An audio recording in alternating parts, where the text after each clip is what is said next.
Okay, good morning again.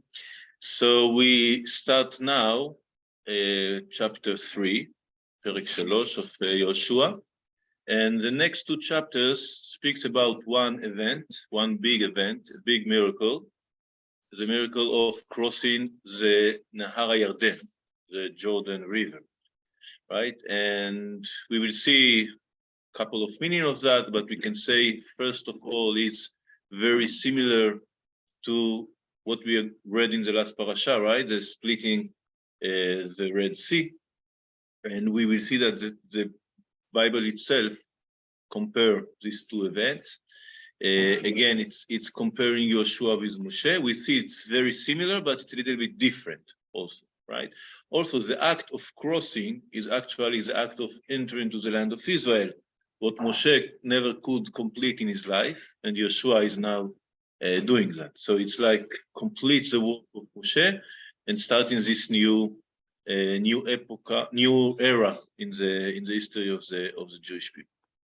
So let's start. Like I said, it's the next two chapters. I'm not sure that we will see both of them today. We'll see how it goes. But it starts, Vayashkem Yehoshua b'boker.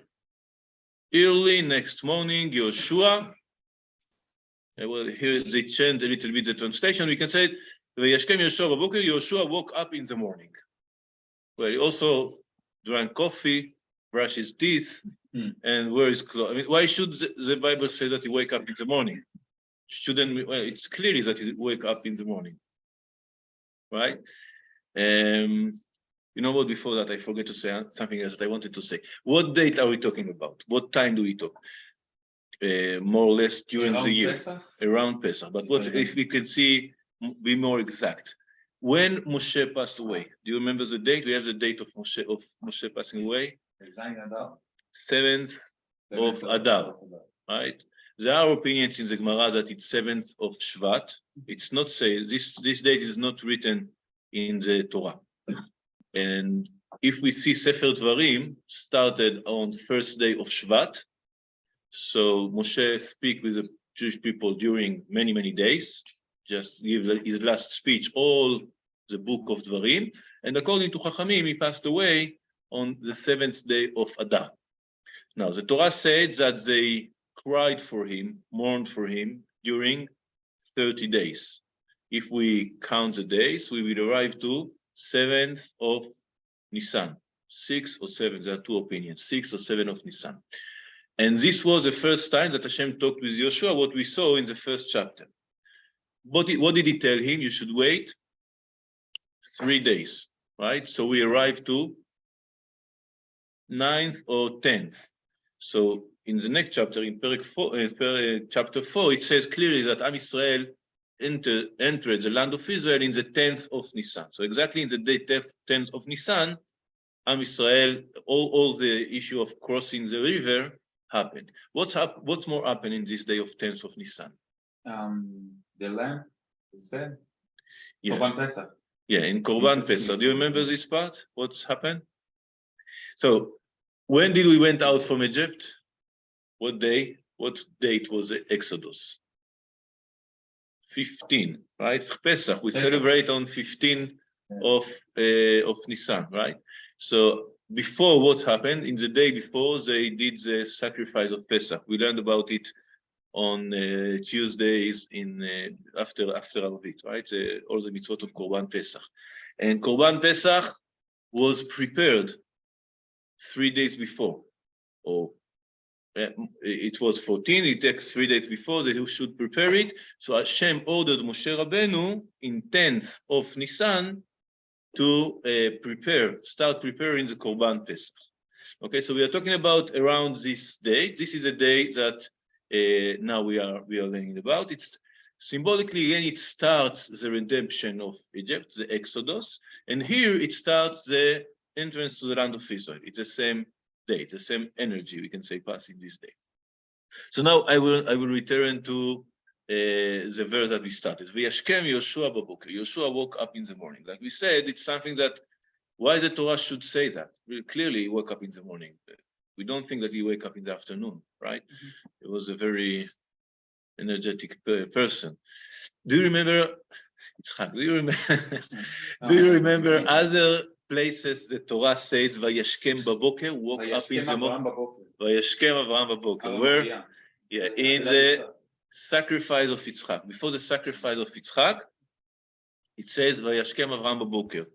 Where else? Vayashkem Moshe.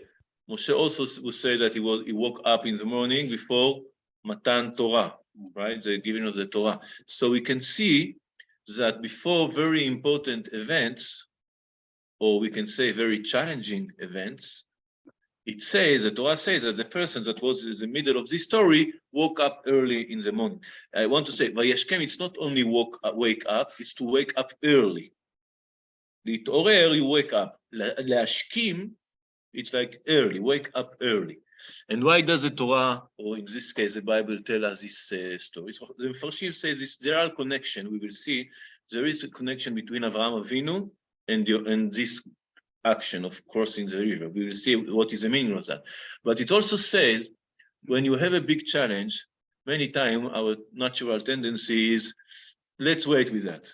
We'll do it later, right? It's I don't want to deal with it right now. I need a little bit more time, and we try to avoid arriving to this moment.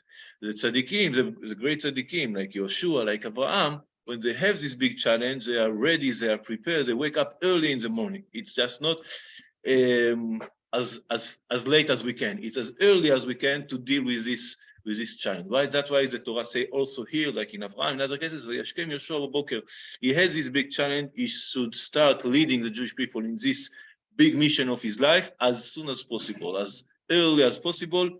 Get up and start working. So, ויסעו מהשיטים ויבואו עד הירדן, ובכל בני ישראל וילינו שם טרם יעברו. So early next morning, Yehoshua and all the Israelites set out from Shittim and marched to the Jordan. They did not cross immediately, but spent the night here. So we are talking actually on the 9th of Nisan. ויהי מקצה 3 ימים, ויעברו השוטרים בקרב המחנה. 3 days later, not later from this day, later from what we say in the beginning of the book, right? The officers went through the camp, ויצוו את העם לאמור, כי ראותכם את ארון ברית השם אלוקיכם, והכהנים הלוויים נושאים אותו, ואתם תיסעו ממקומכם והלכתם אחריו. And charge the people as follows. When you see the ark of the covenant of the Lord your God being borne by the Levitical priests, Kohanim Alevim, Kohanim or Levim? The Kohanim are Levim. It's the same tribe. Yes, so why couldn't we just say a Kohanim? Why does it say a Kohanim Alevim? Or what is special about that? We will see that in a minute. When you are seeing the Levim Kohanim being born, the Aaron is being born by the Levim Kohanim, you shall move forward. Follow it. I read another verse, אך רחוק יהיה ביניכם וביניו כ2,000 אמה במידה. אל תקרבו אליו, למען אשר תדעו את הדרך אשר תלכו בה, כי לא עברתם בדרך מתמול שלשום. But keep a distance of some 2,000 cubits from it. It's like 1 kilometer, right? Never come in any closer to it, so that you may know by what route to march, since it is a road you have not traveled before. So what they actually say? They say you should follow the Aaron, the ark. Don't be too close. Why should you follow the Aaron? Because you don't know this way. I mean, again, this orders looks like, what are you teaching a child? Why should you explain? Just follow the ark. This is the way. Go there. I mean, all these details. It looks like what the Torah wants, what the Bible wants to say that, as in these words. I will mention another what we said before. Kohanim Alevim. Usually, who carried the Aaron Kodesh? Only the Levim, not the Kohanim. The Kohanim wasn't what? Mishpachat Merari. Each one of the families of Levi carried other part of the Mishkan. Some of them carried the Mishkan itself. Some את ארון הקודש נועה מררי הקהתי. Yeah, so one of the family of Levi carried the Aaron Kodesh. And here it says not the usual people that carry their own Kodesh, but other people, the Kohanim that usually don't do that. Another point, usually in the desert, how did they went? How did they go? I mean, following what did they go? Oh, the cloud. The clouds of glory.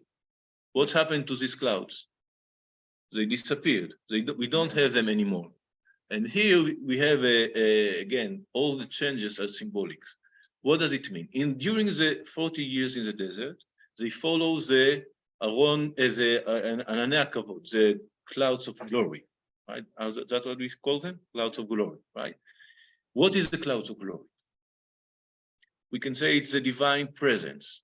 Hashem is present through a cloud. Why through a cloud? It was a cloud and a fire, right? Cloud, you can see, but you can't see through. You can see it exists, but you can't understand what it is exactly. We know that it's water, etc., but you see something, it's not clear to you, like smoke. When Moshe entered, or when the Kohen Gadol entered to Kodesh HaKodashim, it says that the smoke filled all the smoke of the Ktoret, right? It filled all the Mishkan. Means you can feel it, you can see it, but you can understand it completely. I mean, our relationship with Hashem, which is the cloud of the glory, is that we know He exists, we know how He affects us, we follow Him, but we can't understand Him completely. That's why it's like a cloud. So we can say that in the desert, they follow Hashem, they follow the clouds of the glory, but these clouds have disappeared now. What else disappeared? The man, right? The miracle food also disappeared. The water of the well of Miriam also disappeared. We talked about in the first class. That means this unusual, unnatural life of the desert have over, right? Now you should have over. Now you should start new time in other way. So you can't follow Hashem directly. What should you follow? The ark. What is the ark? The ark, inside the ark we have the Torah. So the ark is actually symbolize the Torah.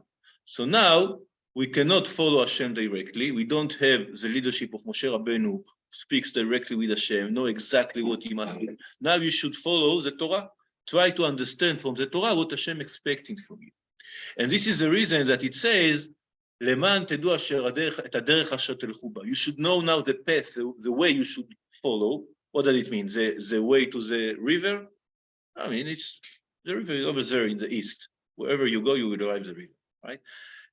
No, it's the derech, the way of life. Asher telchu ba, ki lo avartem baderech mitmol shishom. You didn't pass, you didn't march in this way, in this road, in the days before. Means you never, until now, Hashem leaded you. Now you have a new way of life, new way of behaving.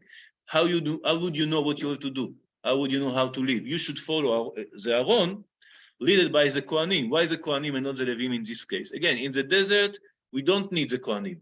The Kohanim were the spiritual leaders, the teachers. There's a verse in Malachi that says, "Ki sifte Kohen yishmeru da'at v'torah ילמדו מפיהו, יבקשו מפיהו, כי מלאך השם סוכות." The lips of the Kohen will maintain the knowledge. That means that the Kohanim had this job, this position in the Am Israel, to teach the Torah. So now you don't need any more the Levim, those who only carry it. You need the teachers, the Kohanim. So the Kohanim start taking their position, the job of teaching the Am Israel, and they are carrying the Torah. And you should follow them and the Torah. We will see interesting thing that they arrived to the Jordan and the legs touched the water, then the miracle happened, but they didn't get in. The rest of Am Israel got in. Okay, we will see that. But in some point, the Torah, we can say, stay outside. And the Jewish people come inside the land of Israel. Okay, we'll see that. This distance of 2,000 amot, it says cubits. What is cubits? It's like this. What? Half a meter, right? Exactly. It's like an arm, right? So 2,000, it's about 1,000 meters, more or less. You should follow it, but don't get too close. Again, this is a distance of the fear, of the reverence from Hashem. We should follow, but not too close, right? To have this respect, right? This distance of respect.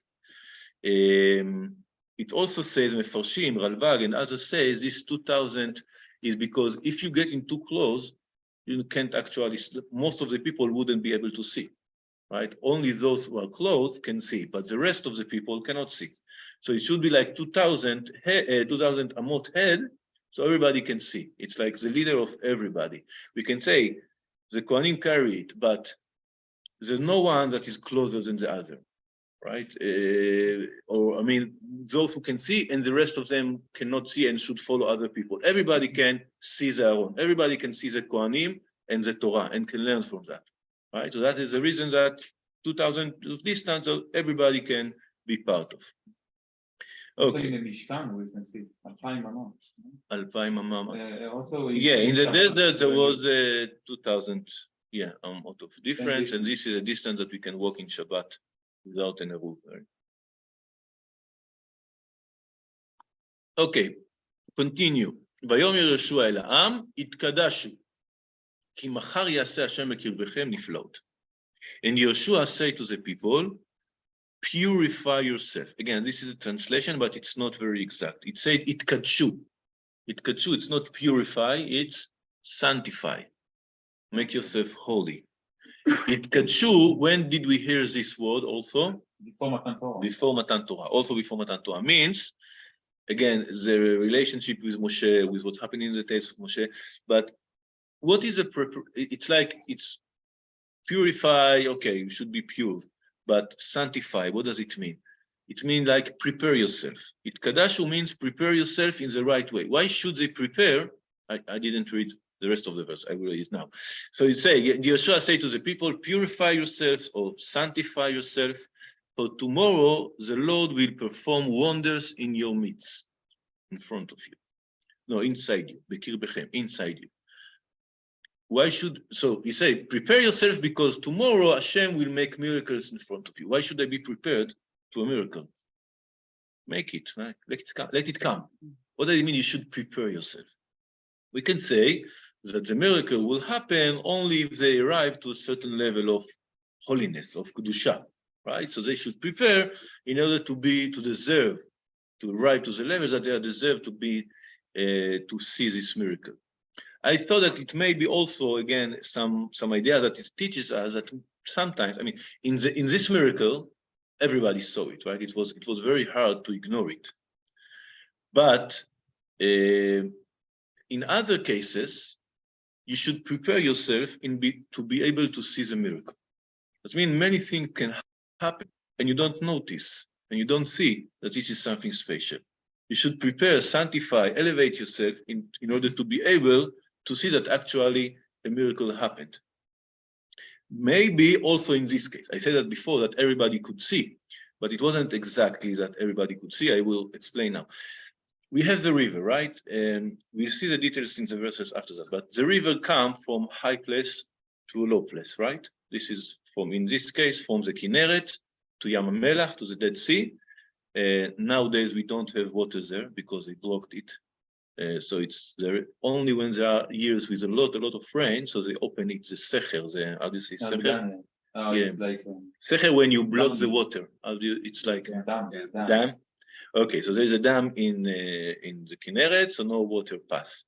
And sometimes they open it, it's very nice. That's the reason that the Dead Sea getting dry, because there's no water that's coming in. Anyway, if the river, so for example, if we talk about the Red Sea, Hashem opens the water, and what happens? There was two walls of water from two sides, because where is a sea, it's like that. So if you block one side, the other side is going to go in. So you have to do two sides. When you have a river that comes from upside to downside, you should what should you do in order to stop the water? Only stop them from streaming, right? In one place. So Yam is Kriyat Yam Suf, the splitting of the Red Sea was from two sides. The splitting of the Jordan was only one side. Where was it? It said it was in Adam. Adam is a place, special name, Adam. Who is Adam? Adam, man. Okay. The verse that says, Adam Agadol Ba'anakim. And Chachamim say that this Adam is Avraham. The second connection with Avraham. Right? We said before, Vayashkem Avraham Baboker, Vayashkem Yehoshua Baboker, Adam Agadol Ba'anakim, Adam. Anyway, Adam, it is much northern than the place where they crossed. So it may be possible that the water stops there and it's like a big wall, but in the place where they crossed, they couldn't see if they wouldn't look carefully to the north, right? only if you open your eyes, you prepare yourself, you can see the miracle.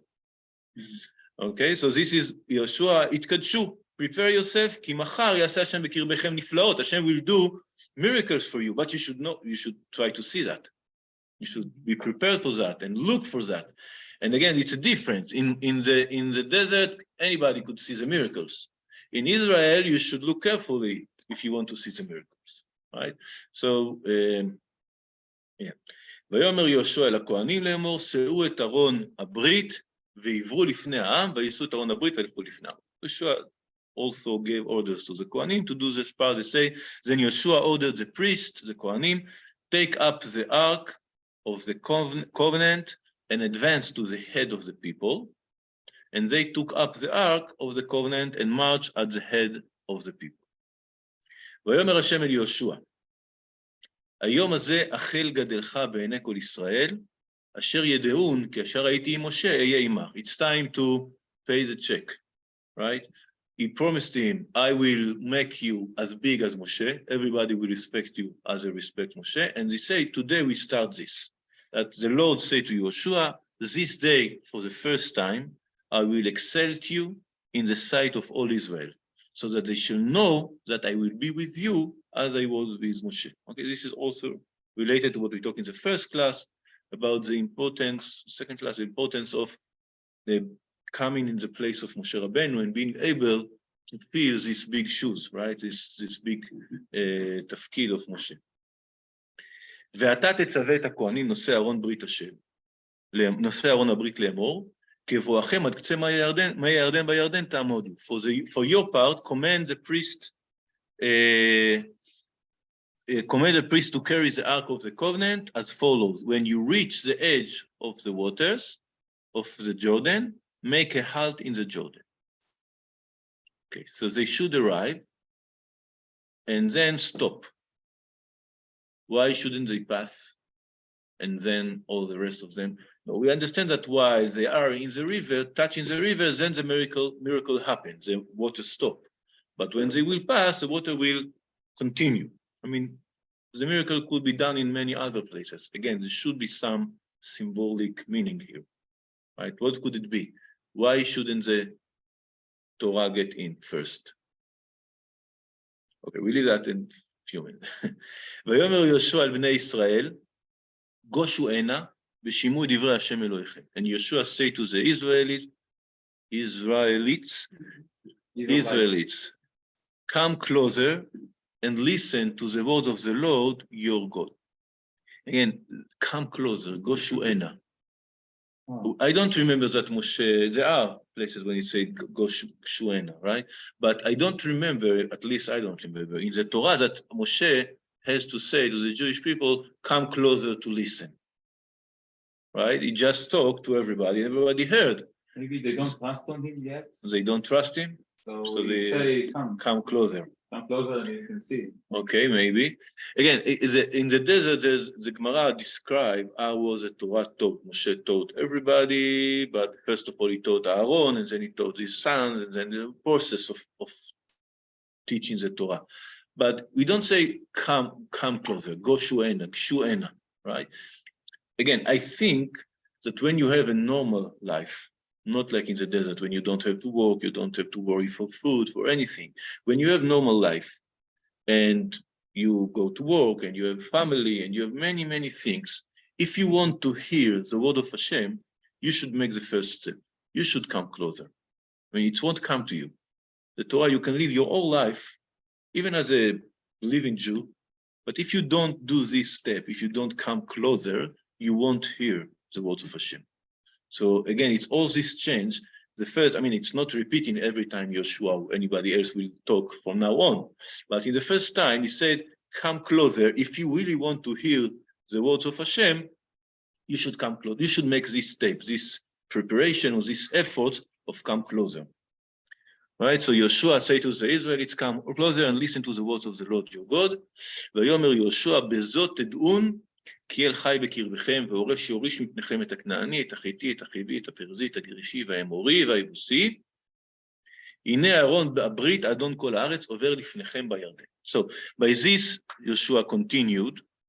you should know that a living God is among you, and that he will dispose for you the Canaanites, Hittis, Chivi, Perizi, Girgishi, Amori, and Yebusi. These are all the nations that were in the land of Israel. The Ark of the Covenant of the sovereign of all the earth, Shem, is advancing before you into the Jordan. And now Yehoshua give an order. Ve'ata, קחו לכם 12 איש משבטי ישראל, איש אחד לשבת. Now, select 12 men from the tribe of Israel, 1 man from each tribe. Okay, you select them, and then what? It doesn't say anything. I will continue and you see it. So the next verse says, והיה כנוח כפות רגלי הכהנים, נושא ארון השם, אדון כל הארץ, במי הירדן, מי הירדן יכרתון, והמים היורדים מלמעלה, ויעמדו נד אחד. When the feet of the priest bearing the ark of the Lord, the sovereign of all the earth, come to rest in the waters of the Yarden, the waters of the Yarden, the water coming up from upstream, will be cut off and will stand in single leap. Again, but what happened with the people? You said select people. And then what? Later in the next chapter, we will see that they have a job to do. They have things they have to do. They should bring stones, 12 stones. But here, it just say prepare. It doesn't explain what they should do. So I think that in this case, he only said to them, you are going to pass the Jordan. After a while, you're going to leave everybody in the land of Israel. And each tribe is going to live in separate place. But you still have to have something in common. We will see that this will be one of the main problems in the time of the judge, of the Shoftim, that will be after the Sefer Yehoshua, right? That this separation, every tribe for his own, every tribe living in other place, they don't have relationship between each other. This was sometimes where it was forbidden to get married between tribes, right? Intermarriage between tribes. It was forbidden until one point. It's one of the problems. We lost most of the tribes, right? First of all, we don't know exactly who belongs to what tribe, which can be a good thing. But we also lost the 10 tribes. We don't know where are they. And this problem started by crossing the Jordan. Why? If you remember, like we said before, there are 2 tribes that stay outside and 10 that are inside. So it can be a separation that will affect the unification of the Jewish people. So here it says, even now we are going to cross, you should, before crossing, you should understand that you should elect each one, one from each tribe, and this group will symbolize the fact that you are still being together also after entering the land of Israel. And then the next verse, like we saw before, this is a miracle. So they will cut off and will stand in a single heap. Heap is like a wall or pile. Hill. Okay. Again, like I said before, it was in now. So now think about, we're talking about Nisan. We will see later. In Nisan, it's after the time of the rains. Right? The rains is until Shvat Adar. What's happened to the rivers in the end of the time of the rain? It's very high, very strong, very fast, right? And then it goes slower and slower until it gets dry in the summer. But in Nisan, it's exactly when all the snow from Mountain Hermon is melting, right? And all the waters from all the rivers come to Nahar Yarden. The Kinneret is full, and the water are very strong and very hard. So you stop them, they can continue. What's happened? They will go up.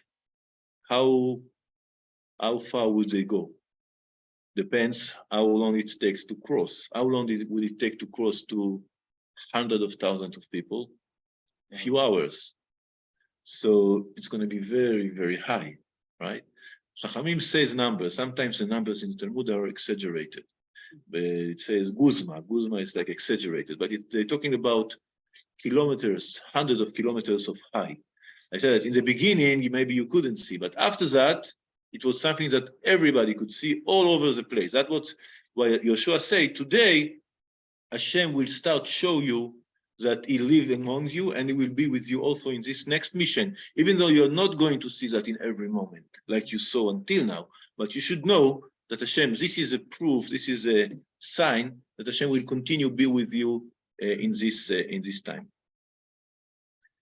Okay, so now until here, like the orders, now it's when they're trying to actually do that. When the people set out from their encampment to cross the Yarden, the priests bearing the Ark of the Covenant were at the head of the people. Again, not like in the desert where they were in the middle. Now it's in the head, they're leading. Now the Jordan keeps flowing over the entire bed throughout the harvest season. Maleh al kol gdotav. It's fully, it's entire fully, right? Throughout the harvest season. But as soon as the bearers of the ark reached the Jordan, and the feet of the priests bearing the ark dipped into the water at its edge, the waters coming down from upstream piled up in a single heap, a great weight off, like I say, it was far away, at Adam, place called Adam, the town next to Tzortan, and those flowing away downstream of the sea of the Arava, the Dead Sea, ran out completely. So the people crossed near Jericho. Vayamdu HaKohanim, so the priest who bore the ark of the Lord covenant stood on dry land, exactly in the middle of the Jordan, while all Israel crossed over on dry land until the entire nation had finished crossing the Jordan. And only after that, also the Kohanim passed. But before that in the next chapter, there is a pause when they should do another mission. The mission with the 12 people that we said before. So now I want to explain what I said before. I said that the Kohanim arrived first. They touched the river. We see now, they touched the river with their feet. The water stopped, and all the Jewish people crossed the river fast. It says in the next chapter, they would say very fast. They try to do it quickly as possible. And only after that, the Torah get inside. So what we can learn from that, or what we should see from that. Something interesting. Who built the land of Israel in our times? Religious people or not religious people? Do you know the history? Well, it's usually answered not religious people, but it's not very exact because the first aliyah, the first immigrators, right? Immigrants, the first immigrants to the land of Israel, the first olim, were religious. What is called aliyah rishona, those who built the first cities, settlements, the first places.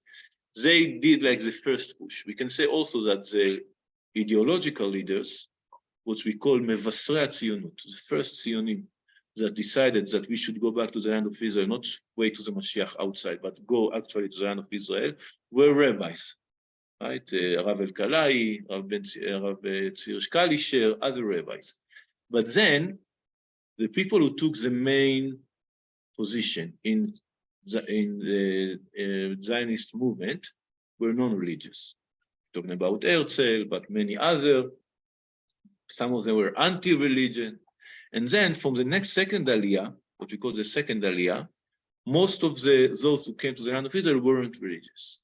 And from now on, from this moment and on until today, most of the people who live in Israel are not religious.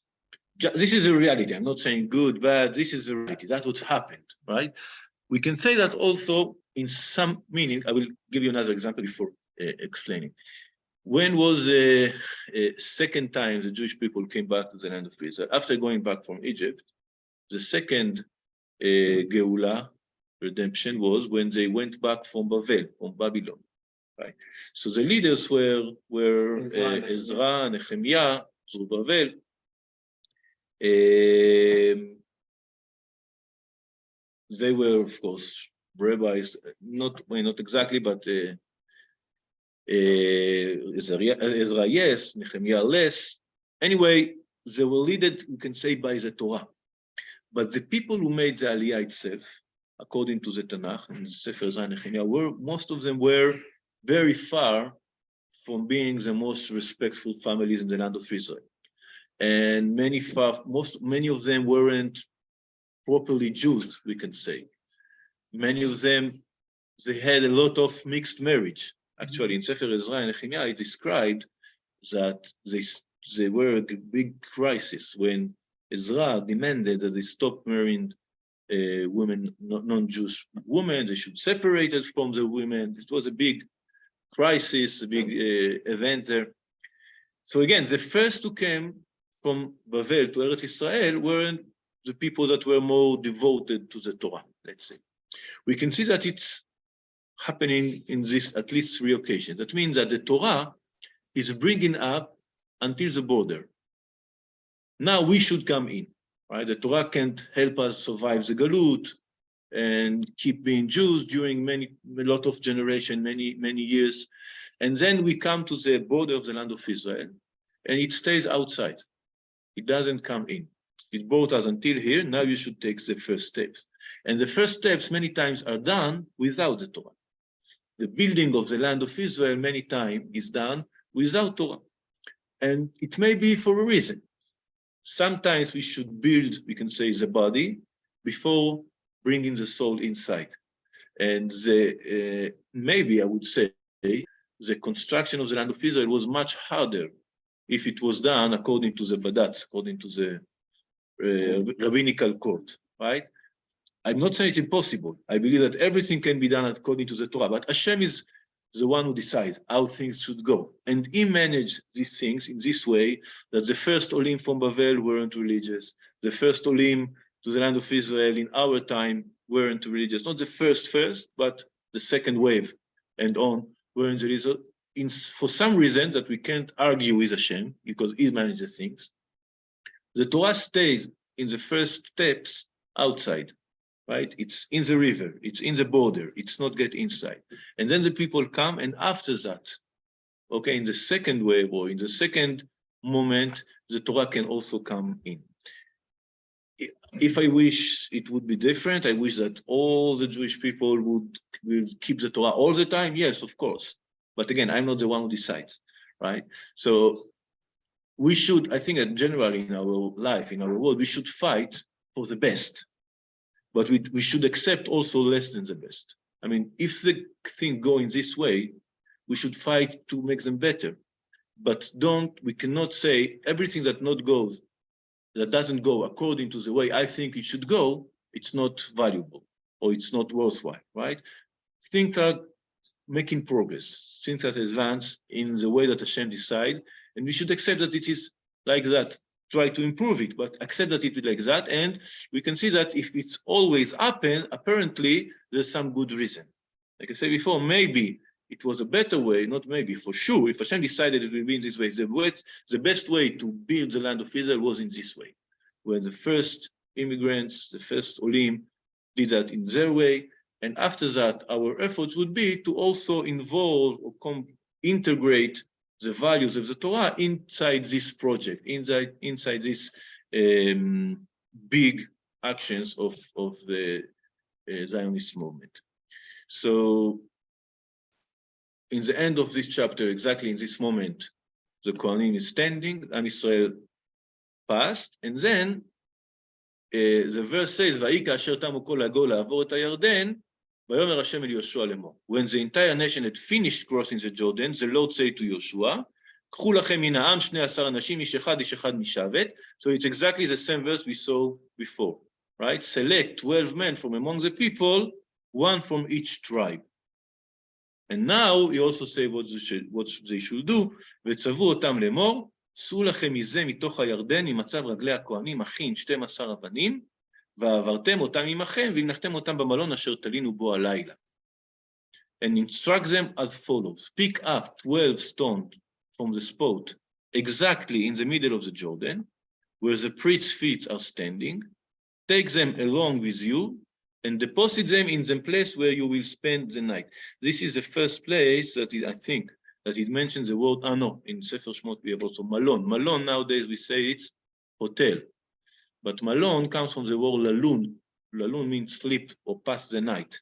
So you should take these stones and take them from the Jordan and put them in the place where you are going to sleep on the night. So this action, this order of Yehoshua were said to Moshe Rabbeinu. He only, it's in the Torah itself, it says that you should do this action with the stones, and there is a meaning of that. We will see that Yehoshua did it twice, once in the other side of the Jordan, but one in the Jordan itself. Okay, so we, with Hashem, will continue to see that next week. Sure.